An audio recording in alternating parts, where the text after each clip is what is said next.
Here you can see a snapshot of the Library Manager tool that allows you to browse and access different cell views located in different libraries. Let me take a moment to briefly elaborate on the terms that I've been using. Okay, library is a flat collection of cells. As such, it contains all the different views associated with each of the cells. Now, the design library that you're working with can have cells created not just by you but by even others in your group, and you have check-in and check-out preferences that allow you to share these cell views. A cell is a logical component in your library. It can be any building block such as an amplifier or a VCO. It can also be the top level chip name, and all these building blocks or different cells can be integrated to the top level chip. Your cell view is a pretty clear representation of the cell. It can be a schematic, a symbol, or a layout. For instance, a schematic editor creates the schematic view and the layout editor creates the layout view.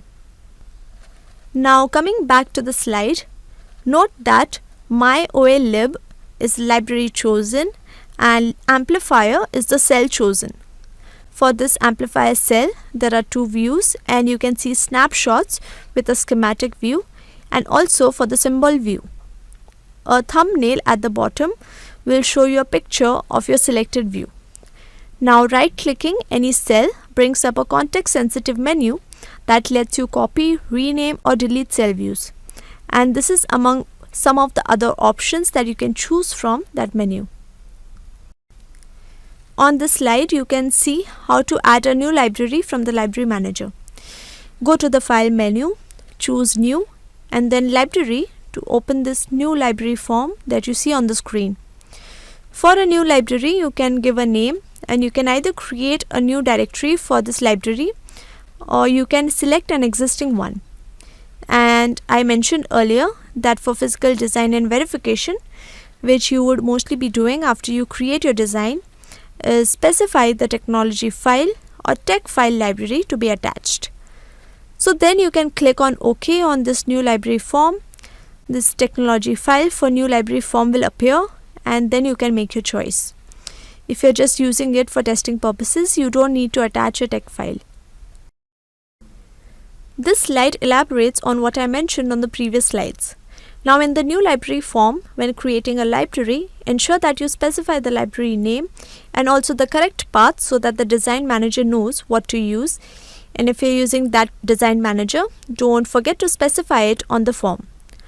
You are probably familiar with what the contents of a technology file are, but just as a refresher, technology specific parameters for a given library needs to be attached for things to work properly and netlist to be created. This tech file, you may get it from your vendor and it will be usually present in your process design kit. Now whenever a new library is created, your cds.lib file, which actually populates the libraries, gets automatically updated.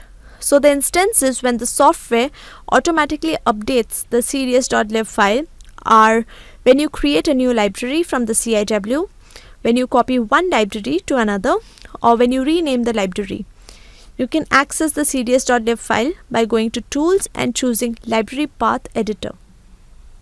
Now this slide talks about how you can open a design schematic in your schematic editor tool, and you can open it in one of the 4 ways specified on this slide. The first 2 ways over here are how you can open it from the Library Manager. You can double click to directly open the schematic by clicking on the word schematic or whatever name you have given for your cell, or you can right click and select open. You can even choose open with from the context sensitive menu that allows you to choose between schematic L or XL. You can also open the schematic in read only mode. Now from the CIW, you can use the file open menu and you can choose either schematic L or XL to open the schematic. That is under the application header. Now when you make a choice, you have an option that says edit or read. You can choose between edit or the read only modes. Now to open another schematic from an already open schematic L or XL, you can choose file and then choose open. Now this is already from a schematic L or XL menu, and when you do that, choices available are to open your new schematic in a new tab, in a current tab, or a new window altogether. Now the file menu from either the CIW or the schematic editor lists the 10 most recently opened cell views. You can click on any of the listings to open the corresponding view.